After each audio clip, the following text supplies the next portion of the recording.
چن کے موتی عقاب لاتے ہیں، یقیناً وہ لاجواب لاتے ہیں، لیکن ہم بھی چن کے صاحب ہمیشہ در نایاب لاتے ہیں۔ نظامی موٹیویشنل چینل کی انتہائی اہم نشریات در نایاب میں خوش آمدید۔ میں ہوں آپ کا میزبان عمر فاروق نظامی۔ تو ناظرین، جس موضوع سخن کے ساتھ میں آپ کی خدمت میں حاضر ہوا ہوں، اس موضوع سخن کو بیان کرنے سے پہلے میں 2 اشعار پیش کروں گا۔ یقیناً آپ جان جائیں گے کہ میں کس موضوع سخن کی طرف آپ کو آج توجہ دلانا چاہتا ہوں کہ کون بدبخت کہتا ہے کہ دشت کربل میں، کون بدبخت کہتا ہے کہ دشت کربل میں لب حسین پانی کو بےتاب ہوتے ہیں۔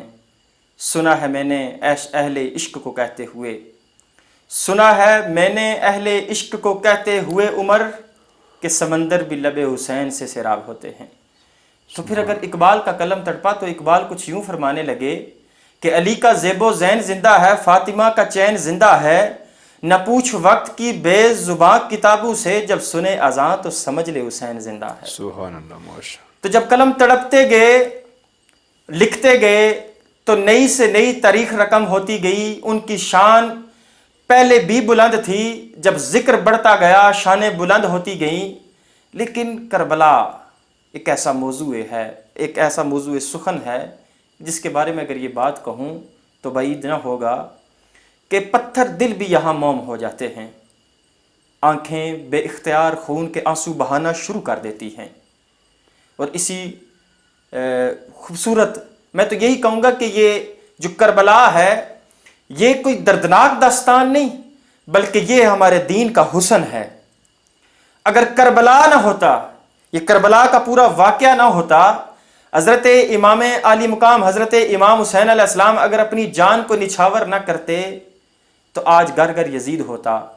اشعار کی زبانی آپ نے یقیناً یہ بات شعراء کی زبانی اشعار میں سنی ہوگی، لیکن میں نثر کے میں ادا کرنے کی کوشش کر رہا ہوں کہ میں اگر شان حسین کچھ بیان کر سکوں، اور میری اگر زبان میرا ساتھ دے تو جب بھی یہ زبان اور یہ لب جب تشنا ہوتے ہیں تو جب پانی کی یاد آتی ہے تو یقیناً کربلا کی یاد بھی ہمیں ضرور ستاتی ہے۔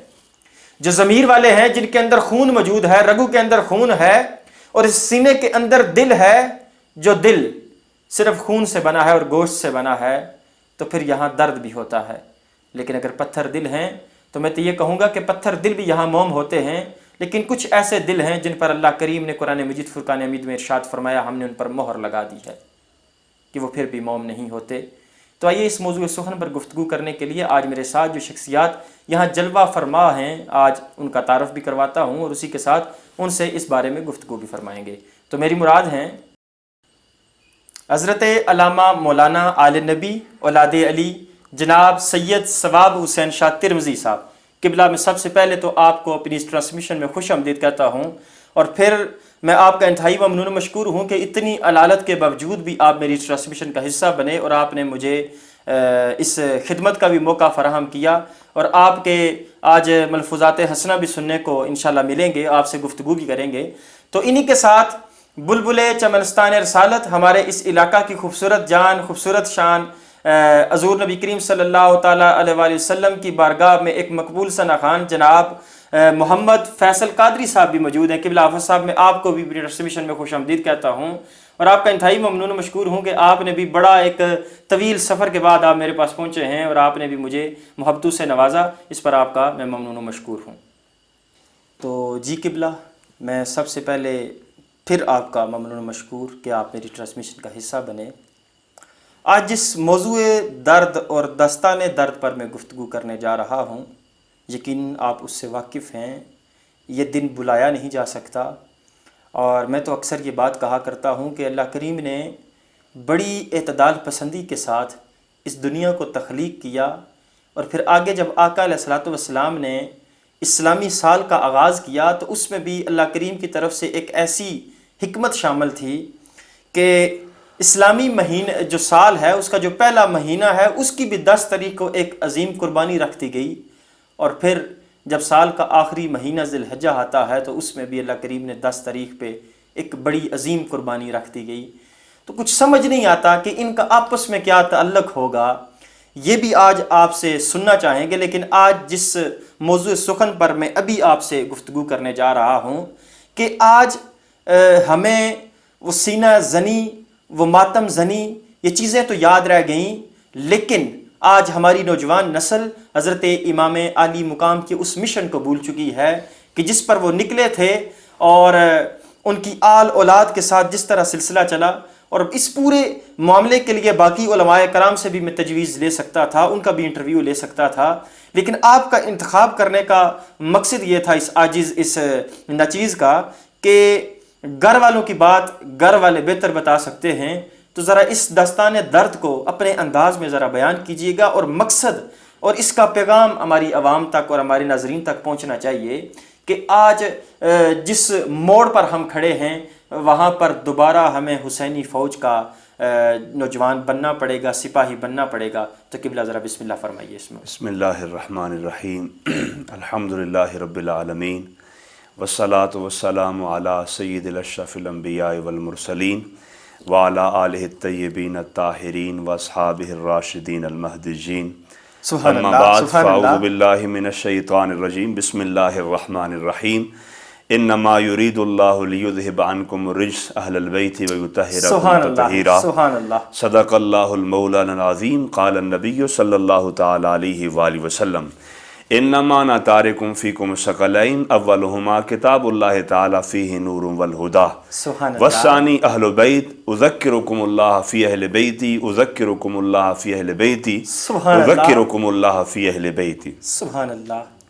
باغ جنت کے ہیں بہرے مدح خان اہل بیت، تم کو مجدہ نار کا اے دشمنان اہل بیت، آئے ہائے کس زباں سے ہو بیان مدح خان اہل بیت، مدح گوئے مصطفیٰ ہے مدح خان اہل بیت، ان کی پاکی کا خدائے پاک کرتا ہے بیاں، ان کی پاکی کا خدائے پاک کرتا ہے بیاں، آیا اے تطہیر سے ظاہر ہے شان اہل بیت، واہ واہ واہ واہ واہ، آیا اے تطہیر سے ظاہر ہے شان اہل بیت، اہل بیت پاک سے گستاخیاں بے باکیاں، لعنت اللہ علیکم دشمنان اہل بیت، رزم کا میدان بنا ہے جلوہ گاہ حسن عشق، رزم کا میدان بنا ہے جلوہ گاہ حسن عشق، کربلا میں ہو رہا ہے امتحان اہل بیت، کربلا میں ہو رہا ہے امتحان اہل بیت، اہل بیت پاک سے گستاخیاں بے باکیاں، لعنت اللہ علیکم دشمنان اہل بیت، اہل بیت پاک سے گستاخیاں بے باکیاں، لعنت اللہ علیکم دشمنان اہل بیت، گھر لٹانا سر کٹانا کوئی تم سے سیکھ لے، گھر لٹانا سر کٹانا کوئی تم سے سیکھ لے، گھر کٹانا گھر کو لٹانا سر کٹانا کوئی تم سے سیکھ لے۔ نبی پاک صلی اللہ تعالی علیہ وآلہ وسلم کے خاندان سے دین متین پر گھر لٹانا یا اپنا سر کٹانا اگر کسی نے سیکھنا ہے تو وہ اس خاندان نبوت سے سیکھے۔ سبحان اللہ۔ آگے مولانا حسن رضا خان آخر مقطع میں فرماتے ہیں کہ نبی پاک صلی اللہ علیہ وسلم کی اہل بیت اطہار کی محبت اور ان کی شان و عظمت کو کہ فرمایا کہ اہل بیت پاک سے گستاخیاں بے باکیاں، لعنت اللہ علیکم دشمنان اہل بیت۔ آگے مقطع کے اندر ارشاد فرمایا کہ بے ادب گستاخ فرقے کو سنا دے اے حسن، یوں کہا کرتے ہیں سنی داستان اہل بیت۔ جیسے انہوں نے بڑا بہترین جامع اور معنی کلام فرمایا ہے، اشعار کی صورت میں اہل بیت اطہار کی ان کی پاکیزگی کو، ان کی صفات کو، ان کی تعریف کو بیان کیا ہے، جو ہم نے الفاظ ہمارے ذہنوں میں آئے ہم نے ان کو دہرا دیا۔ کمال است، کمال است۔ اب رہی بات اہل بیت اطہار کے موضوع کے لحاظ سے، ان کی تعریف کے لحاظ سے، ان کی شان و عظمت کے لحاظ سے، ان کے ذکر کے لحاظ سے، خود خدائے پاک نے قرآن مجید برہان رشید کے اندر آیے تطہیر میں اہل بیت اطہار کی پاکیزگی کو، ان کی طہارت کو، ان کی شان و عظمت کو بیان فرمایا ہے۔ بے شک، بے شک۔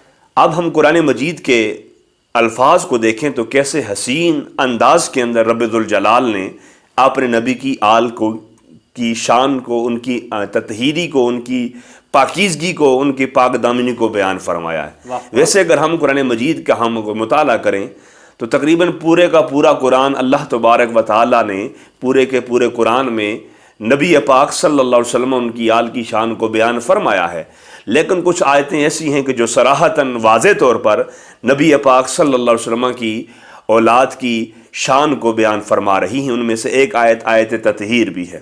اسی کو مولانا حسن رضا خان نے فرمایا نا کہ آیت تطہیر سے ظاہر ہے شان اہل بیت. اور امام اہل سنت جو ان کے بڑے بھائی ہیں امام اہل سنت امام رضا خان فاضل بریلوی رحمۃ اللہ تعالی علیہ، انہوں نے بڑے پیارے انداز کے اندر اس آیت کی ایک تشریح اپنے الفاظ میں کی ہے کہ فرمایا کہ نبی پاک صلی اللہ علیہ وسلم کا جو خاندان ہے یہ ایک ایسا ایک وہ باغیچہ ہے. فرمایا نا کہ نبی پاک صلی اللہ علیہ وسلم کے خاندان کے متعلق کیا بات رضا اس چمنستان کرم کی، زہرا ہے کلی جس میں حسین اور حسن پھول. ایک دوسرے وہ ایک موقع پر اعلیٰ حضرت نے یہ کلام فرمایا نا، آیا تطہیر سے آب تطہیر سے جس میں پودے جمے، اس آئے تطہیر سے آب تطہیر سے جس میں پودے جمے، اس ریاض نجابت پہ لاکھوں سلام. تو یہاں پہ بھی اعلیٰ حضرت نے اس آیت تطہیر کی تشریح اپنے الفاظ کے اندر کی ہے کہ آب تطہیر سے جس میں پودے جمے، اس ریاض نجابت پہ لاکھوں سلام.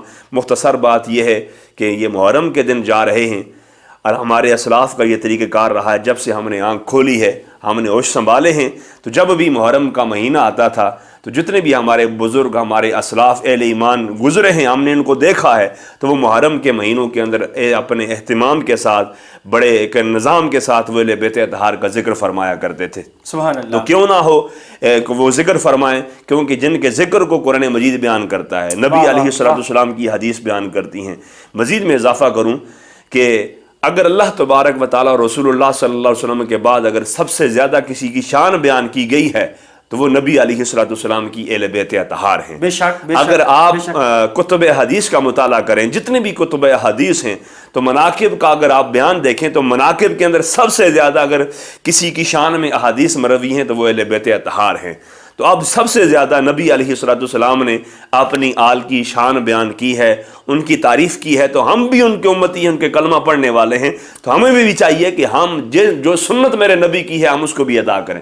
ایک وقت وہ بھی ہوتا تھا کہ سرکار دو عالم صلی اللہ علیہ وسلم مسجد نبوی کے ممبر پر بیٹھ کر تشریف فرما ہو کر وہ جمعے کے خطبے ہوتے تھے یا اور واضح و نصیحت کے خطبے ہوتے یا عیدین کے خطبے ہوتے تو وہ اپنی آل کا ذکر فرمایا کرتے تھے، چاہے وہ کربلا کے معاملے میں ہو یا کربلا سے پہلے کا معاملہ ہو یا ویسے سرکار دو عالم صلی اللہ علیہ وسلم نے بیان فرما دیا. تو آیت تطہیر کے اندر رب ذوالجلال نے ارشاد فرمایا انما یرید اللہ لیذھب عنکم الرجس اہل البیت ویطہرکم تطہیرا. ترجمہ اس کا یوں ہے کہ کیسے انداز کے اندر رب ذوالجلال نے اپنے نبی کی آل کی تطہیر کو بیان فرمایا. ہمارا یہ عقیدہ ہے کہ ہمارے نبی معصوم عن الخطا ہیں، بلکہ سارے انبیاء کرام معصوم ہیں، پاک ہیں. اللہ تعالیٰ نے ان کو پاک پیدا فرمایا ہے، لیکن اللہ تبارک و تعالیٰ نے اپنے نبی کے واسطے سے نبی کے خون کو بھی پاک فرما دیا. سبحان اللہ. اس آیت کے اندر اگر ہم غور کریں تو رب ذوالجلال نے نبی علیہ الصلوۃ والسلام کی آل کو پاک فرما دیا ہے. فرمایا انما یرید اللہ، بے شک اللہ تبارک و تعالیٰ یہی چاہتا ہے،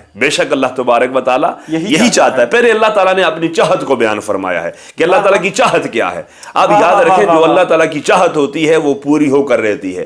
ایک طرف اللہ تعالیٰ کی چاہت ہو، دوسری طرف پوری کائنات کی چاہت ہو، لیکن اللہ تعالیٰ کی چاہت وہ غالب ہو کر رہتی ہے، پوری ہو کر رہتی ہے. اور دوسری بات یہ ہے اللہ تبارک و تعالیٰ اگر اللہ تعالیٰ کی چاہت کسی معاملے میں کسی کے ساتھ وہ کسی معاملے میں کسی بھی طرح کی ہو اور اس بندے کی وہ چاہت کسی اس کے اللہ تعالیٰ کے مخالف ہو تو اللہ تعالیٰ کی چاہت غالب ہو کر رہتی ہے. مثال کے طور پر اب اللہ تبارک و تعالیٰ یہ چاہتا ہے کہ میں نے فلاں بندے کو پاک رکھنا ہے. اب دوسرا بندہ وہ جو بندہ کیا ہے وہ بندہ خود اگرچہ وہ لاکھ کوشش کرے لیکن اللہ تعالیٰ کی چاہت کا وہ تبدیل نہیں کر سکتا، نہیں اللہ تعالیٰ کی چاہت پر اپنی چاہت کو غالب کر سکتا ہے. اسی طرح اب یہاں پہ اس آیت کریمہ کے اندر دیکھیں رب ذوالجلال نے فرمایا انما یرید اللہ، سب سے پہلے فرمایا کہ میری چاہت ہے، میری مراد ہے، میری خواہش ہے. انما یرید اللہ، اللہ تعالیٰ یہی چاہتا ہے لیذھب عنکم الرجس، اے نبی کے گھر والوں آپ سے ہر ناپاکی گندگی کو دور رکھے. بے شک اب یہاں پہ اللہ تعالیٰ نے برملا پہلے چاہت فرمائی کہ میری چاہت کیا ہے. اب اللہ تعالیٰ کی چاہت کیا ہے وہ خود رب نے بیان فرمائی کہ میری چاہت یہ ہے کہ میں نبی کے گھر والوں سے ہر گندگی اور ہر نجاست کو دور فرما دوں، دور رکھوں. اب دور فرمانا اور ہے اور دور رکھنا اور ہے. اب دور تب ہو کہ دور تب کی جائے کہ جب ان کے پہلے قریب آئی ہو. اللہ تعالیٰ یہاں سے بات ہی ختم کر دی، فرمایا کہ اللہ تعالیٰ کی یہی چاہت ہے کہ آپ سے ہر گندگی کو دور رکھے، آپ کے قریب ہی نہ آنے دے. ہاں آپ کے قریب ہی نہ آنے دے. اب جب قریب ہی نہیں آئے گی تو وہ اپنے وہ دور کیسے جائے گی؟ مطلب یہ ہے کہ آپ کو اللہ تبارک و تعالیٰ کی یہی چاہت ہے اے نبی کے گھر والوں کہ آپ سے ہر گندگی اور ناپاکی کو دور رکھے. تو اللہ تعالیٰ نے آپ کو پاک و صاف فرمایا یطہرکم تطہیرا. آب تطہیر، اسی طرف اللہ تعالیٰ اعلیٰ حضرت نے اشارہ کیا کہ آب تطہیر سے جسم پودے جمے اس ریاض نجابت پہ لاکھوں سلام. تو یہ پاکوں کا ذکر ہے، یہی پنج تن پاک کا ذکر ہے جس کو ہم کہتے ہیں نا پنج تن پاک. یہ ہمارے لیے ایک بہترین پروف ہے. لوگ کہتے ہیں کہ پنج تن پاک کی دلیل کیا ہے؟ تو ہمارے پاس یہ بہترین سنہری موقع بھی ہے اور سنہری آیت کریمہ ہے جس سے ہم پنج تن پاک کی وہ دلیل لیتے ہیں کہ ہم لوگ کہتے ہیں کہ پنج تن پاک یعنی نبی پاک صلی اللہ علیہ وسلم، مولا کائنات، فاطمۃ الزہرا، امام حسن و امام حسین رضی اللہ عنہم و سلام اللہ علیہم. ہم کہتے ہیں یہ پنج تن پاک ہیں. لوگ کہتے ہیں کہ تم پنج تن پاک کیوں کہتے ہو؟ تو ہمارا یہ جواب یہ ہے کہ قرآن کی یہ آیت پڑھیں اور پھر قرآن اس آیت کی تفسیر پڑھیں، پھر اس کے ضمن میں جو احادیث ہیں وہ پڑھیں، تو آپ کو یہی معلوم ہوگا کہ پنج تن پاک یہ صرف ہماری اصطلاح نہیں ہے بلکہ یہ قرآن کی اصطلاح ہے، پھر ہمارے نبی پاک صلی اللہ علیہ وسلم کی اصطلاح مبارکہ ہے. جب مورخین بھی گواہ ہیں، مفسرین بھی گواہ ہیں، محدثین بھی گواہ ہیں کہ جب یہ آیت کریمہ نازل ہوئی نبی پاک صلی اللہ علیہ وسلم نے مولا کائنات کو، بی بی فاطمۃ الزہرا کو، امام حسن کو، امام حسین کو ایک جگہ جمع کیا. جمع کرنے کے بعد اوپر چادر ڈالی. ام سلمہ آئی، حاضر ہوئیں. جب انہوں نے پردہ اٹھایا تو نبی پاک عرض کی کہ یا رسول اللہ میں بھی آپ کے اہل میں سے ہوں. تو نبی پاک صلی اللہ علیہ وسلم نے فرمایا انتی من ازواج نبی، فرمایا کہ تم آپ ازواج نبی سے ہو، انتی بخیر، تم بلائی پر ہو. لیکن نبی پاک صلی اللہ علیہ وسلم نے ان کو اپنی چادر کے اندر شامل نہیں فرمایا. تو وہاں پر بھی ان چار ہستیوں کو جمع فرمایا، پانچویں وہ خود تھیں. پھر سرکار دو عالم صلی اللہ علیہ وسلم نے ان کو جمع کر کے اللہ تعالیٰ کی بارگاہ میں دعا کی، اللہم ہؤلاء اہل بیتی، یا رب یہ میرے گھر والے ہیں، یہ میرے اہل بیت ہیں، اذہب عنہم الرجس، اے میرے رب ان سے ہر ناپاکی کو دور ہی رکھنا، ہر گندگی کو دور رکھنا، ہر نجاست کو دور رکھنا. پھر اللہ تعالیٰ کی بارگاہ میں عرض کی. بے شمار روایتیں موجود ہیں مختلف قسم کی، لیکن یہاں پہ پھر آگے سرکار نے عرض کی رب کی بارگاہ میں کہ یا رب العالمین میں ان سے محبت کرتا ہوں، تو بھی ان سے محبت فرما، اور جو ان سے محبت کرے تو بھی ان سے محبت کرما، اور جو ان سے دشمنی رکھے تو بھی ان سے دشمنی فرما. اب یہاں اس حدیث پاک کو اگر ہم اپنے لفظوں میں لیں تو سرکار دو عالم صلی اللہ علیہ وسلم نے ان چار ہستیوں کو پسند کیا، تو سرکار کو ملا کر 5 ہستیاں بن گئی، 5 تن پاک بن گئے. اور پھر 5 تن پاک کے بعد پھر سرکار دو عالم صلی اللہ علیہ وسلم نے جو اظہار فرمایا کہ یا رب العالمین میں ان سے محبت کرتا ہوں، یعنی مولا کائنات فاطمۃ الزہرا، امام حسن و حسین، میں ان سے محبت کرتا ہوں، تو بھی ان سے محبت فرما. آج اگر ہم ایک جگہ پر بیٹھ کر عمر بھائی کے چینل پہ اگر ہم بیٹھ کے ان کی وساطت سے ان کے پلیٹ فارم پہ بیٹھ کر اگر ہم اہل بیت اطہار کا ذکر کر رہے ہیں تو یہ بھی محبت کی علامت ہے، ہے نا، کہ من احب شیئا فاکثر ذکرہ، جو جس سے زیادہ محبت کرتا ہے اس کا ذکر بھی زیادہ کرتا ہے. آپ کے سامنے ہے، دیکھا ہوگا آپ کہ جتنے بھی دنیا دار ہیں جتنے وہ دنیا میں لحاظ سے جتنے زیادہ وہ اگمگن ہوتے ہیں وہ دنیا کا زیادہ ذکر کرتے ہیں، لیکن جو جتنے زیادہ دیندار ہوتے ہیں وہ اتنا دین کا زیادہ ذکر کرتے ہیں.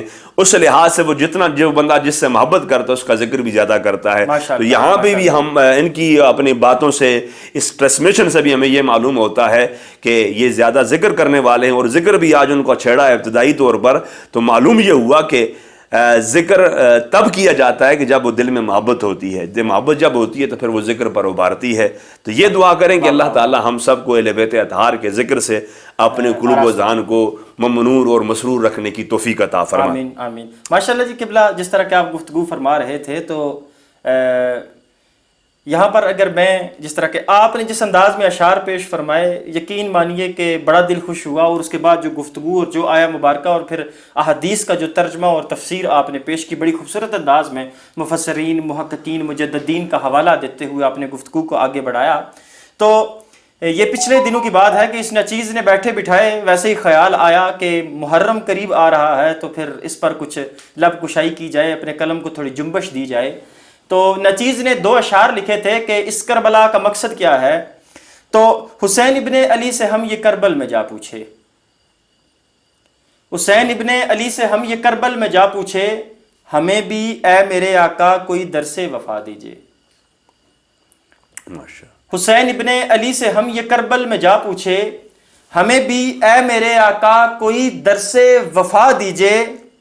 فرمایا خودداری میں سر اٹھے تو ہاتھوں پہ اٹھا لیجئے، تکبر میں اگر اٹھے تو قدموں میں گرا لیجئے۔ سبحان اللہ، ماشاء اللہ۔ کہ بھلے یہ صرف میں پھر ریپیٹ کرنے لگا ہوں، ناظرین نے یقیناً سنا۔ آپ کی نظر دوبارہ پھر، اور خصوصاً بالخصوص جناب قبلہ قادری صاحب، آپ کی نظر میں یہ اشار کرنے لگا ہوں، ذرا آپ میرے مہمانان گرامی ہیں، کہ حسین ابن علی سے ہم یہ کربل میں جا پوچھے، حسین ابن علی سے ہم یہ کربل میں جا پوچھے، ہمیں بھی اے میرے آقا کوئی درس وفا دیجئے۔ فرمایا خودداری میں سر اٹھے تو ہاتھوں پہ اٹھا لیجئے، تکبر میں اگر اٹھے تو قدموں میں گرا لیجئے۔ واہ واہ، ماشاء اللہ۔ یعنی کہ جب دشمن تکبر پہ اتر آئے تو پھر اسے قدموں میں گرا لینا ہے، اگر خودداری میں وہ سر اٹھا کے گھوم رہا ہے تو اسے گھومنے دیجئے، پھر اسے ہاتھوں پہ اٹھا لیجئے۔ ایسے دشمن کے ساتھ دشمنی رکھنے پہ بھی بڑا مزہ آتا ہے۔ بلکہ میں یہ بات کہوں گا کہ پتہ نہیں احادیث کا ترجمہ ہے، کیونکہ میرے پاس روایت موجود نہیں، تو پھر اس طرح مدلل بندہ یہ بات نہیں کہہ سکتا کہ یہ حدیث سے اخذ ہے یا کسی قول سے ہے یا روایت، کچھ بھی ہو سکتا ہے، لیکن جو بھی بات ہے بات حق ہے، کہ فرمایا گیا کہ جو کم ظرف دوست ہے نا، اس سے بہتر ہے کہ اعلیٰ ظرف والا دشمن بندے کے سامنے کھڑا ہو۔ بالکل، یہ دشمن کا ظرف اعلیٰ ہو کہ کم از کم بندے کے معیار کا پتہ چلے۔ اور میں یہاں پر اعلیٰ حضرت سیدی پیر سید میر علی شاہ رحمۃ اللہ تعالیٰ علیہ کا اگر ذکر کرنا چاہوں تو آپ کے پیر مرشد آپ سے فرماتے ہیں، شالا مسحور تر تھی میں، تو فرمایا حضور غلاموں کو لوگ دعائیں دیتے ہیں اللہ تجھے ترقیاں عطا فرمائے، تو آپ جب مجھے دعا دیتے ہیں تو کہتے ہیں کہ لوگ تجھ سے حسد کریں۔ فرمایا اے میرے علی، حسد انہی سے کیا جاتا ہے جنہیں رب کامیابیاں عطا کرتا ہے۔ حسد نشانی ہے کہ بندہ کامیاب ہو چکا ہے، یعنی کہ انسان کو خود پتہ نہیں ہوتا میں کامیاب ہو چکا ہوں، آپ کے جو ارد گرد حاسدین موجود ہوتے ہیں وہ آپ کو بتا دیتے ہیں کہ تیری ترقی کا ڈنکا ہر جگہ پہ بج رہا ہے۔ اور یہاں پر میں یہ عرض کروں گا اور اس پر پھر دوبارہ آپ سے میں گفتگو کرنا پسند کروں گا کہ جب یہ کربلا کا سارا معاملہ جس طرح یہ پیش آیا، داستان اتنی لمبی ہے کہ میں اگر یہ کہوں کہ یہاں پر تمام قلم جو ہے نا وہ اسلام کی پوری تفسیر ہے۔ میں اس بارے میں صرف ایک جملہ کہوں گا جو میری سمجھ میں آتا ہے کہ تمام جنگلات کو میں کاٹ لوں، ان کے قلم بنا لوں، اور سمندر اور جو دریا ہیں انہیں میں سیاہی کے طور پہ استعمال کروں، وہ بھی خشک ہو جائیں گے، جنگل بھی ختم ہو جائیں گے، میں لکھتا جاؤں لکھتا جاؤں لکھتا جاؤں لکھتا جاؤں، عنوان اہل بیت کا پہلا عین نہیں لکھا جائے گا۔ بس یہاں پر بات میری ختم ہو رہی ہے۔ تو جب حضرت امام زین العابدین دمشق کی مسجد میں کہا کہ اب یزید میری 3 ریکوائرمنٹس ہیں وہ تم نے پوری کرنی ہے، اس نے کہا کون سی؟ کہا پہلی ریکوائرمنٹ قاتل حسین علیہ السلام میرے سامنے پیش کیا جائے۔ کہا دوسری شرط بتائیے؟ کہا دمشق کی جامع مسجد میں جمعہ کا خطبہ میں دوں گا۔ 14 سال کی عمر جس طرح کے روایات میں ملتا ہے، بالکل ہے۔ اور پھر تیسری بات کہی کہ ہمیں مدینے واپس جانے دیا جائے۔ اس نے کہا پہلی بات تو بڑی مشکل ہے، یہ پوری نہیں ہو سکتی، کیونکہ کبھی وہ کہہ رہا تھا کہ شمر تم نے کیا، شمر کہتا تھا فلاں نے کیا، وہ بات گھومتے گھماتے دوبارہ اس پہ آ رہی تھی، تو اس نے کہا پہلی بات تو آپ کی پوری نہیں ہو سکتی، باقی جو 2 شرائط ہیں مدینے واپس جانے والی اور خطبے والی وہ میں پوری کر دیتا ہوں۔ جمعہ کا خطبہ دینے کے لیے جب حضرت امام زین العابدین ممبر پر کھڑے ہوتے ہیں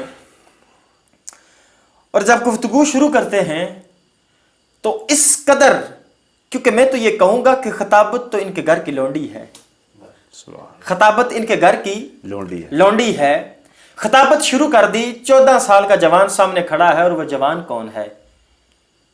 جسے امام سجاد کے نام سے جانا جاتا ہے، اور زہد اور تقوی میں جس شخص کی کوئی مثال نہیں ملتی۔ تو آپ کھڑے ہوئے خطبہ شروع کیا۔ یزید کو لگا کہ اب عین یہ وقت آ چکا ہے کہ میرا جو محاصرہ کر کے کھڑے ہیں، جو میرے محافظان ہیں، وہی مجھ پر تلواریں لے کے کھڑے ہو جائیں گے۔ تو اس نے مؤذن کو ٹھوکر لگائی کہ ابھی وقت تو نہ ہوا تھا لیکن تو اذان پڑھ۔ مؤذن کھڑا ہوا، اس نے اذان شروع کی، تو مؤذن نے کہا اللہ اکبر اللہ اکبر۔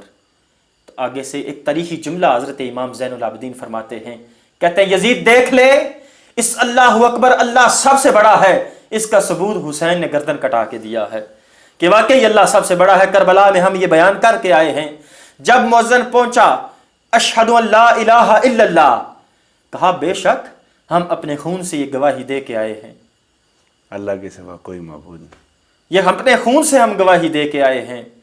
تو پھر جب پہنچا نا محمد الرسول اللہ صلی اللہ علیہ، وہاں امام تڑپ جاتے ہیں اور کہتے ہیں یزید دیکھ لے، آج تیرے نانے کا نہیں میرے نانے کا نام زندہ ہے، آج بھی دیکھ لے منبر پہ میرے نانے کا نام لیا جاتا ہے، اذان میں میرے نانے کا نام لیا جاتا ہے۔ تو یہاں پر میں یہ بیان کرنا چاہتا ہوں کہ اس مقصد کو نہ بھولیے۔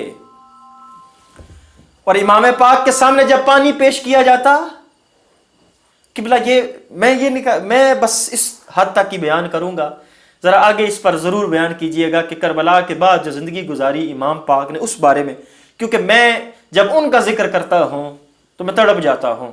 میں کہتا ہوں کہ جو کربلا میں ہوا وہ سو ہو گیا، اس کے بعد کی جو زندگی تھی۔ اور میں جب مدینہ کی سرحد سے باہر ایک حضرت علی مولا مشکل کشا رحمۃ اللہ علیہ الصلوۃ والسلام، اور میں ساتھ اگر یہ کہوں کہ کرم اللہ وجہ الکریم کہ آپ کا جو گھر مبارک ہے، تو اس میں آپ نے اس کربلا کے واقعہ کے بعد کافی عرصہ وہاں مدینہ کی سرحد کے باہر وہاں گزارا۔ تو جب وہاں کی ان کی زندگی، میں وہاں جب گیا اور اس گھر کو دیکھا تو بڑی محبت ملی، بڑا سکون ملا، اور بہت ساری پرانی یادیں اس کے ساتھ وابستہ تھی، وہ بھی یاد آئیں کیونکہ تاریخ میں ہم نے جو پڑھا تھا۔ ذرا آپ اس کے بارے میں بتائیے گا کہ یہ کس طرح یہ سارا سلسلہ پھر دوبارہ مدینہ آنا، اور پھر اس کے بارے میں اگر کوئی تھوڑا سا ناظرین کو کوئی پیش فرمانا چاہے۔ پہلے تو میں بتانا چاہوں گا، آپ نے وہ ذکر کیا کہ مقصد کیا تھا امام علی مقام جی بالکل، کربلا میں بے شک آنے کا۔ وہ مقصد جو ہے نا وہ بالکل مقصد تو زبردست بالکل سادہ سا ہے۔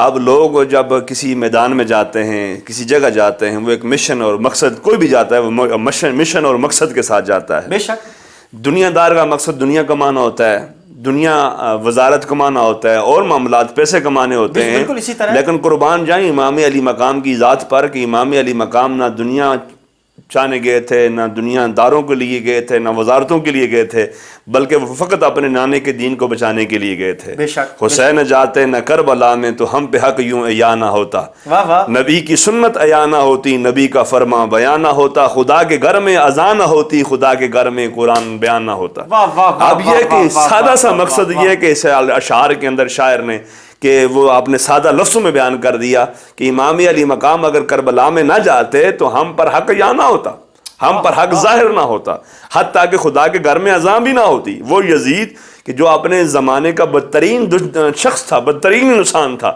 سرکار دو عالم صلی اللہ علیہ وسلم کی حدیث پاک خلفائے راشدین اپنے تاریخ خلفاء میں موجود ہے، میرے ذہن میں آ گئی۔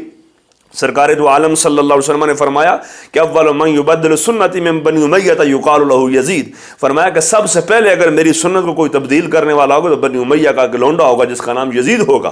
اب سرکار یہ تاریخ الخلفاء کے اندر امام سیوطی نے نقل فرمائی حدیث مبارکہ۔ اب سرکار دو عالم صلی اللہ علیہ وسلم نے اس یزید کے متعلق نشاندہی پہلے فرما دی، غیب کا علم دے دیا کہ فرما قربان جائے نبی علیہ السلام کے علم غیب پر کہ نبی علیہ السلام پہلے ہی سے علم غیب کی خبر دے رہے ہیں کہ فرمایا کہ اول من یبدل سنتی من بنی امیہ یقال له یزید۔ یہ تاریخ کے الفاظ ہیں، یہ حدیث کے الفاظ ہیں، تاریخ نے رقم کیے ہیں، اور تاریخ رقم کر دی گئی ہے کہ سرکار دو عالم صلی اللہ علیہ وسلم نے وہ تبدیلی سنت کو بھی بیان فرمایا، اور پھر نبی علیہ السلام نے سنت کے تبدیل کرنے والے کا نام بھی بیان کر دیا، اور دوسرے مقام کے اندر سرکار دو عالم صلی اللہ علیہ وسلم نے قاتل حسین کا نام بھی بیان کیا ہے۔ اب یہ لوگ کہتے ہیں نا فلاں تھا فلاں تھا، وہ بہت زیادہ بات ہے۔ المختصر یہ ہے کہ سرکار دو عالم صلی اللہ علیہ وسلم کے یہ پیارے نواسے امام علی مقام، امام تشنقام، امام مظلوم، امام حسین رضی اللہ عنہ وسلام اللہ علیہ کربلا میں آئے کس مشن کے تحت آئے، کس مقصد کے تحت آئے، اس مقصد کو بیان یہ کیا ہے کہ اگر امام علی مقام کربلا میں نہ آتے تو نہ ہم اب قرآن صحیح معنوں میں پڑھ سکتے، نہ ہم پر قرآن اس طرح واضح ہوتا، نہ ہم پر حق یوں آیا ہوتا، اور نہ ہی خدا کے گھروں میں اذانیں ہوتی، نہ ہی نمازیں ہوتی، نہ ہی کچھ ہم بیان کر سکتے، اور نہ ہی ہم اپنے آپ کو بے دھڑک طریقے سے وہ اپنے آپ کو کھڑے کر سکتے، اور نہ ہی اس طرح لوگوں کے سامنے حق بیان کر سکتے۔ اور دستارے ہیں یہ امام علی مقام نے ہمیں دیا ہے، نعرہ دیا ہے، امام علی مقام نے ہمیں سبق دیا، ہمیں مشن دیا ہے کہ اب جس طرح میں نے اپنے نانے کے دین کو بچایا ہے، اپنی گردن کٹا کر، اپنا خون دے کر، اپنے بچوں کی قربانیاں دے کر، اپنے گھر بار کی قربانی دے کر، اپنی عزت و آبرو کی قربانی دے کر، بھوکے پیاسے رہ کر اپنے وہ نانے کا وہ شعر چھوڑا، نانے کا مزار چھوڑا، نانے کا دربار چھوڑا، اپنا ذاتی گھر چھوڑا، اصحاب رسول کی محبتوں کو چھوڑا، اپنے وہ جدی پشتی جو مکانات تھے ان کو چھوڑا، صرف اور صرف اپنے نانے کے دین کو بچانے کی خاطر چھوڑا. اسی کو اپنا خواجہ غریب نواز نے وہ بیان کیا ہے کہ مقصد کیا تھا. ہے نا کہ شاہ استو سے اسی شعر کے اندر پورا مقصد بیان ہو مقصد پورا بیان کر دیا. شاہ است حسین، بادشاہ است حسین، دین است حسین، دین پناہ است حسین. اب لوگ کہتے ہیں کہ یار تم وہ حسین حسین ہی کر رہے ہوتے ہو، حسین تم پوچھو خواجہ غریب نواز سے، خواجہ ہند الولی سے پوچھو. اور بالخصوص ہندوستان کے جو مسلمان ہیں وہ تو ان کے مرہون منت ہیں، ان کے جو ہندوستان کے مسلمانوں کا جو ایمان ہے ان کے مرہون منت ہے کہ خواجہ غریب نواز جیسے لوگوں نے آ کر اسلام پھیلایا، وہ ایک اسلام کی امام حسین کی حقیقی وہ تصویر پیش کر رہے ہیں کہ شاہ است حسین، بادشاہ است حسین. اب یہ پریشان سنو حسین کی، پھر وہ مقصد بیان کرتے ہیں بعد میں. شاہ است حسین، دین است حسین. فرمایا میرا بادشاہ بھی حسین ہے، میرا بادشاہ بھی حسین ہے. تو پھر بادشاہ کا جو ہے نا، جس کا کھاتا جس کا کھانا اسی کا گانا ہے نا. زمانے بھر کا یہ قاعدہ ہے کہ جس کا کھانا اسی کا گانا. ظاہر بندہ بادشاہ کا کھاتا ہے تو بادشاہ کا ذکر کرے گا نا. ہم حسین کا کھاتے ہیں تو آج حسین کا ہم ذکر کر رہے ہیں. شاہ است حسین، بادشاہ است حسین، دین است حسین، دین پناہ است حسین. فرمایا کہ یہ تو بادشاہ کی بات ہے نا، تو بادشاہ تو بنتے رہیں گے، آتے رہیں گے، جاتے رہیں گے. لیکن فرمایا بات ہی حد ختم کر دی. فرمایا دین است حسین.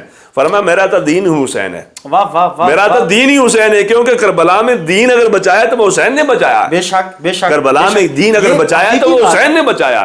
تو امام حسین کے آنے کا مقصد کربلا میں وہ دین کو بچانا تھا، بے شک دین کو سالم رکھنا تھا، اور بچایا بھی، مقصد میں کامیاب بھی. ان کو معلوم تھا. کیونکہ صحابہ کرام علیہم رضوان فرماتے ہیں کہ جب ہم نے یزید کی یلغاریوں کو دیکھا، اس کی فحاشیوں کو دیکھا، تو ہم یہ مجبور ہوئے، ہم یہ سوچنے لگے کہ شاید کہ ہم پر پتھروں سے آسمانوں سے پتھروں کی بارش نہ ہو جائے. اتنا ہم وہ خوف زدہ ہو گئے کہ یزید اتنا وہ ظلم کے اندر وہ آگے بڑھ گیا تھا، فحاشی کے اندر اتنا بڑھ گیا تھا، عیاری کے اندر، مکاری کے اندر اتنا، غداری کے اندر اتنا بڑھ گیا تھا، کفر کے اندر اتنا جا رہا تھا. حالانکہ اس نے جبہ و دستار پہنا ہوا تھا. علامہ اقبال نے کہا نا کہ حسین آج بھی زندہ ہے دونوں عالم میں، کہاں یزید کہاں لا الہ الا اللہ. مطلب کیا کہ یزید نکل گیا تھا کلمے سے.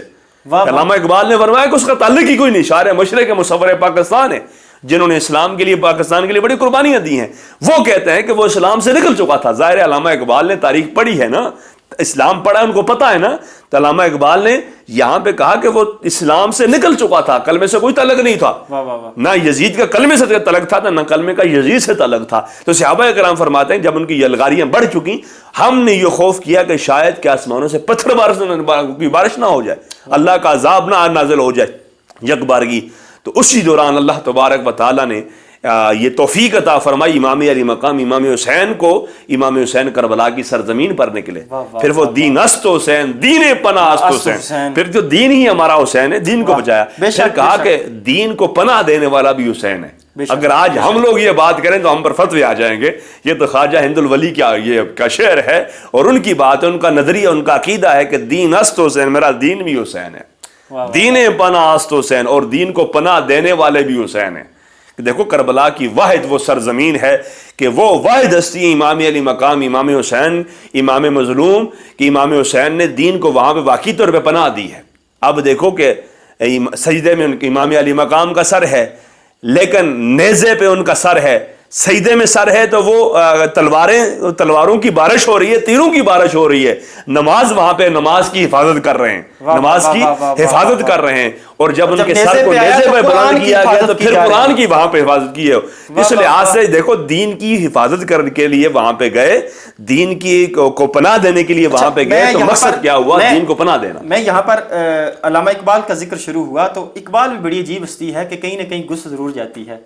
جہاں پر ذکر کسی ہستی کا آتا ہے تو اقبال کو یاد کرنا لازم ہے، کیونکہ ہماری بات نہ سنے حدیث کی، نہ سنے قرآن کی، نہ سنے اقبال کو بہت سنتے ہیں، بہت سنتے ہیں، تو پھر ان کی مانتے بھی ہیں. تو اقبال نے جب سیدہ خاتون جنت سلام اللہ علیہا کا ذکر شروع کیا، تعریف شروع کی، تو اس میں ایک آخری مصرع ایک بیان کیا کہ مادر مرکز پرکار عشق. یہ بات بڑی نکتہ والی تھی کہ مادر مرکز پرکار عشق. اگر جیومیٹری کو پڑھے ہو نا تو پرکار ہوتی ہے, اس کا ایک نکتہ ایک جگہ پہ رہتا ہے, باقی گھومتا رہتا ہے عشق. کہ مادر مرکز پرکار عشق, کہ یہ اس کی ماں ہے جو کہ عشق کا مرکز ہے. یعنی عشق کا مرکز امام عالی مقام کی طرف اشارہ کیا گیا. تو یہاں پر بڑی خوبصورت ہماری گفتگو چل رہی تھی, آپ نے مقاصد بھی بیان کیے, اور یقیناً میں تو یہ دعا کروں گا اللہ تعالیٰ کی ذات سب سے پہلے مجھے, پھر تمام ناظرین کو بھی سمجھنے کا یہ اللہ تعالیٰ کی ذات توفیق عطا فرمائے. بڑے خوبصورت پیغامات ہمارے اس نظامی موٹیویشنل چینل کی وساطت سے ناظرین تک پہنچے, اور قبلہ میں آپ کا ممنون مشکور ہوں کہ آپ نے اس علالت کے باوجود آپ یہاں تشریف لائے اور بڑی خوبصورت انداز میں آپ نے گفتگو فرمائی. تو ناظرین, اب میں کافی دیر سے سوچ رہا ہوں, اور جناب حافظ فیصل قادری صاحب بھی بڑی خوبصورت انداز میں ہمیں سن رہے تھے اور ساتھ ساتھ کروٹیں بدل رہے تھے. تو آئیے ذرا ان کی طرف چلتے ہیں, ذرا ان سے گفتگو کرتے ہیں کہ ان کی زندگی کے حالات کیا ہیں, اور آج کل محفل کا کیا سلسلہ چل رہا ہے. کہیں پتہ چلتا ہے جناب کلر سیدہ میں بیٹھے ہیں, اور کبھی پتہ چلتا ہے کہ راولپنڈی سے باہر گئے ہیں, تو بڑی مشکل سے پکڑ کر یہاں پر بٹھایا ہے, اور آج ہماری اس ٹرانسمیشن کا حصہ بنے ہیں. تو سب سے پہلے جی السلام علیکم. جی وعلیکم السلام ورحمۃ اللہ. اچھا, یہ کیسے آپ کو خیال آیا کہ عمر نظامی صاحب کو بھی ٹائم دینا چاہیے؟ جی بس یہ کہ سرکار کا ایک نسبت کا ایک ایسا سلسلہ ہے, جب محفل میں نے آپ کو سنا, یقین جانیے کہ ایک دل میں ہوتا ہے نا, تو نتوانوں کی یا عام آدمی کی بات کی جائے دنیا دار کی, تو کوئی بھی بڑا آدمی چلا جائے یا اس کے ساتھ اس کی کوشش ہوتی ہے کہ مل جل لوں, تو میری ویسی عادت نہیں ہے. جی. تو جب میں نے آپ کو غالباً بون میں محفل میں نے آپ کو سنا, تو یقین جانیے کہ ایک دل میں آپ کی آواز اور آپ کا ایک رویہ میرے بس گیا. تو میری یہ سمجھ آئی دماغ میں کہ کوشش ہو کہ آپ کے ساتھ ہماری گپ شپ ہو, اور اس کے بعد آپ کے ساتھ بسم اللہ. یہ تو آپ نے میرے سر پر نا بڑا خوبصورت بڑا بلند سا تاج رکھ دیا ہے, اور شاہ صاحب بھی میری طرف گور رہے ہیں اور پتہ نہیں کیا سوچ رہے ہیں اور مسکرا رہے ہیں. اللہ تعالیٰ کی ذات ان کا سایہ ہمارے سر پر قائم دائم فرمائے. اچھا, سب سے پہلا دلچسپ سوال, شوق کیسے پیدا ہوا ثنا خوانی کا؟ میں بالکل چھوٹا سا تھا, تو نہیں بندہ چھوٹا ہی ہوتا ہے پھر بڑا ہوتا ہے, وہ تو بالکل ٹھیک ہے, لیکن آگے چلیں. چھوٹا سا تھا تو شروع سے جو ہے نا میرے والد بچپن سے ہی؟ جی بچپن سے. تو میرے والد صاحب جو ہے نا وہ محفلوں کا بڑا شوق رکھتے تھے. اللہ نے جنت میں اعلیٰ مقام عطا فرمائے. 2011 میں جو ہے نا 26 ڈیٹ کو ان کی انتقال ہوا. تو ان کی جو کوشش تھی نا کہ ان کا ایک بیٹا حافظ قرآن ہو, تو وہ مجھے محفلوں میں اکثر لے کے جاتے تھے کہ شوق پیدا ہو جی حفظ کی طرف. مجھے خود کہے کہ جی میں جانا چاہتا ہوں. جی. تو پھر ایسا ہوا کہ میں مسجدوں میں جاتا, تو ایک دن اپنی مسجد میں محفل تھی. تو سید ریاض حسین شاہ صاحب کے شاگرد ہیں رضوان انجم صاحب, ان کا ہمارے گاؤں میں خطاب تھا مسجد میں.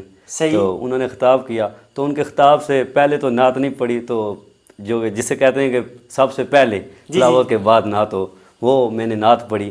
تو بس اس ٹائم اتنی نتوانی کا سلسلہ نہیں پتہ تھا, بس پڑھ دی. تو کئی لوگوں نے میری اصلاح بھی کی کہ اس طرح نہیں, اس طرح شعر پڑھنے چاہیے. جی. تو وہ میں نے پڑھ لیے. تو اس کے بعد سے کرتے کرتے پھر میں نے حفظ کا ارادہ کیا. تو والد صاحب نے مجھے 8 دن رہتے تھے, والد صاحب میرے چڑپائی پہ تھے جو ہے نا بالکل علالت میں بہت. تو 8 دن پہلے مجھے انہوں نے بھیجا مدرسے میں, اور 8 دن کے بعد ان کا انتقال ہو گیا. تو پھر اس کے بعد ان کی دیکھیں مطلب اس چمنستان رسالت میں خوبصورت پودا وہ لگا کے گئے. جی بالکل. کہ دیکھیں مدرسے میں داخل کروانے کے بعد 8 دن کے بعد انتقال ہو گیا. اور دیکھیے قبلہ, میں تو یہاں پر بڑی خوبصورت بات کروں گا کہ اللہ تعالیٰ کی ذات ان کو اپنے جوار رحمت میں جگہ عطا فرمائے, ان کی قبر پر کروڑوں لاکھوں رحمتوں کا نزول ہو, ان کی قبر اتنی کشادہ ہو کہ ہم جہاں تک سوچ نہیں سکتے. میں یہ دعائیں دیتا جا رہا ہوں, اور اللہ تعالیٰ کی ذات ان کے توسل سے, ان کی ان کاوشوں سے, ان کی تمام نیکیوں کو دیکھتے ہوئے اللہ تعالیٰ کی ذات آپ کو پھر ایک دفعہ مدینہ لے کے جائے. اچھا, مدینہ آپ پہلے گئے, وہ کیا یہاں پر تو دیکھیں اعلیٰ حضرت نا, اعلیٰ حضرت جب, میں تو یہ کہتا ہوں کہ اعلیٰ حضرت کے عشق کے جب بندہ داستان پڑھتا ہے تو بندہ کہتا ہے یار اس سے بڑا عاشق کوئی ہو نہیں سکتا. تو اعلیٰ حضرت جب بریلی شریف میں بیٹھا کرتے نا, تو اپنا گلبان چاک کرتے اور رونا شروع کر دیتے, ہائے مدینہ ہائے مدینہ ہائے مدینہ. تو جب مدینہ پہنچے نا, تو وہاں فیصل بھائی وہاں جب پہنچے تو کیا کیا کہ ہاتھ باندھ کے نا تو کھڑے ہو گئے خاموشی کے ساتھ. تو خدام کہتے ہیں حضور جب آپ ادھر ہوتے تھے تو رولا ڈالا ہوتا تھا، پورے بریلی کو پتا ہوتا تھا حضرت کو مدینہ یاد آ گیا ہے، اب مدینہ پہنچ کر ان قدموں میں پہنچ کر بھی خاموش، تو پھر کیا یہ کیا بات ہے؟ تو آپ نے فرمایا کہ سما خراشی یہ سگانے طیبہ کا ڈر ہے ورنہ کیا آتا نہیں نالا و فغاں ہمیں۔ تو آپ جب وہاں پہنچے، یہاں پر تو نعتیں پڑھتے ہیں، ہاں جی ہاتھ اٹھائیں میرے ساتھ مل کے پڑھیں، جھوم کے پڑھیں، تو جب مدینہ پہنچے تو کیا ہوا؟ ذرا یہ بیان کیجئے گا۔ یہ بڑی دلچسپ سوال ہے، میں نے کبھی بھی کسی ثنا خان کے ساتھ یہ سوال نہیں کیا، آج پہلی دفعہ آپ سے یہ سوال کر رہا ہوں، اور مجھے امید ہے، اور اس یقین کے ساتھ، امید نہیں بلکہ اس پختہ یقین کے ساتھ آپ کی بارگاہ میں یہ سوال عرض کر رہا ہوں کہ یہاں سے مجھے بہت خوبصورت جواب ملنے والا ہے۔ جی بسم اللہ۔ مدینہ شریف میں 2 مرتبہ اللہ کے کرم سے جو ہے میری حاضری ہو چکی ہے، بسم اللہ بسم اللہ۔ ایک مرتبہ رمضان میں اور ایک مرتبہ رمضان سے علاوہ۔ ماشاءاللہ۔ پہلی مرتبہ جو ہے میری حاضری اس طرح ہوئی کہ میں نے جناح گارڈن الحاج قاری شاہد محمود قادری صاحب آئے تھے، تو انہوں نے ایک نعت پڑھی پٹواری میں کہ میں بھی مدینے گچھا ماڑی گل بنی گچھ ہے، تو وہ میں نے ان کی نعت یہ سنی تو اس کی میں تیاری کرنے لگا۔ اچھا۔ تو تیاری کرتے کرتے ایک دن ایسا ہوا کہ اسلام آباد میں بھائی تھے آفز گلفراز صاحب، ٹھیک ہے، انہوں نے ٹائم مانگا تو میں نے ٹائم دیا، اور اسلام آباد میں G7 میں نے محفل کی، تو محفل میں نے یہ نعت پڑھی، تو میں بھی مدینے گچھا ماڑی گل بن گچھ ہے۔ جنہوں نے محفل کرائی تھی ان کے کزن تھے، وہ سٹیج پر آ گئے اور انہوں نے میرا ہاتھ پکڑا، کہا ٹھیک ہے آپ کی حاضری ہو گئی ہے۔ پہلی مرتبہ۔ اچھا یہ جاننا بڑا مزیدار ہوتا ہے۔ اچھا پھر دوسری دفعہ تو پہلی دفعہ میری حاضری ہوئی، ٹھیک ہے، تو دوسری دفعہ یہ ہوا کہ ایک ہمارے بزرگ ہیں بابا منشی خان صاحب، ہمارے 7 گاؤں کے نیچے گاؤں ہے ڈھوکروڑا، تو ان کا چیلم تھا، تو ان کے جو بھتیجے ہیں راجہ یعقوب صاحب ان کا نام ہے، تو جرمنی میں ہوتے ہیں ابھی بھی، وہ جرمنی میں بڑی محبت والے آدمی، تو وہ جب ان کی گھر کی فوتگی ہوئی تو وہ چاچا کے فوتگی پہ گھر آئے، مطلب آئے واپس، جی جرمنی میں تو آئے، تو اسی طرح روز جو ہے رات کو، کیونکہ وہ سارے غمگوش شریف کے مرید ہیں زندہ پیر صاحب کے، تو ذکر کا تو سلسلہ پھر ظاہر بات ہے، اور رات کو عشاء کی نماز میں پڑھا کے مسجد میں آتا، میں کیونکہ مسجد میں نماز بھی پڑھاتا ہوں اپنے گاؤں میں، تو وہ پھر بیٹھتے اور مجھ سے ذکر کرایا کرتے جس طرح غمگوش شریف ہوتا تھا، تو میں ذکر کرتا تھا روز، تو پھر جب چیلم ہوا تو اس چیلم میں جو ہے نا انہوں نے مجھے یہ ٹکٹ دیا کہ دوسری مرتبہ۔ قادری صاحب نقشبندیوں میں بھی رنگ جماتے رہے ہیں، جی نقشبندیوں میں بھی بیٹھ کے اپنا رنگ جماتے رہے ہیں، تو قادری صاحب آج پھر آپ ترمذی صاحب آل نبی اولاد علی پیر سید ثواب حسین شاہ ترمذی صاحب کے پاس بھی موجود ہیں، ان کی بھی آپ زیر سایہ موجود ہیں، بالکل، اور آپ کے ساتھ ایک چشتی نظامی کا بھی ٹاکرا ہو رہا ہے، تو آج پھر کیا سنانا چاہیں گے ذرا خوبصورت آواز میں، کیونکہ ہم سنیں گے وہ علاب، وہ مرکیاں، وہ انترے، وہ اتار، وہ چڑھاؤ، تو ذرا وہ سنائیے۔ اور ناظرین آپ سنیے جناب حافظ فیصل قادری صاحب سے نعت رسول مقبول سنانا چاہیں تب بھی، اور اگر منقبت اہل بیت سنانا چاہیں تو تب بھی ان کی منشا کے مطابق۔ تو اپنے میزبان عمر فاروق نظامی کو اجازت دیجیے، انشاءاللہ اگلے ہفتے آپ سے پھر ایک نئے مہمان گرامی کے ساتھ میں آپ کی خدمت میں حاضر ہوں گا۔ اس وقت کے لیے اپنے میزبان عمر فاروق نظامی کو اجازت دیجیے اور جائیے گا مات، سنیے حافظ فیصل قادری صاحب کی آواز میں خوبصورت کلام۔ میرے مولا تیری درگاہ پہ ایک صدا کرنی ہے، گناہ گار ہوں بخشش کی دعا کرنی ہے، گناہ گار ہوں بخشش کی دعا کرنی ہے، دعا کرنی ہے، میرے جسم میری روح کو تو مولا طہارت دے دے، تیرے محبوب محمد کی ثنا کرنی ہے، تیرے محبوب محمد کی ثنا کرنی ہے، کی ثنا کرنی ہے، بس میں محبوب سجانے میں مزہ آتا ہے، بس میں محبوب سجانے میں مزہ آتا ہے، بس میں محبوب سجانے میں مزہ آتا ہے، نعت سننے اور سنانے میں مزہ آتا ہے، بس میں محبوب مزہ آتا ہے اور شاہی کھانوں سے وہ کرتے ہیں ضیافت ایسی شاہی کھانوں سے وہ کرتے ہیں ضیافت ایسی ٹکڑے دربار کے کھانے میں مزہ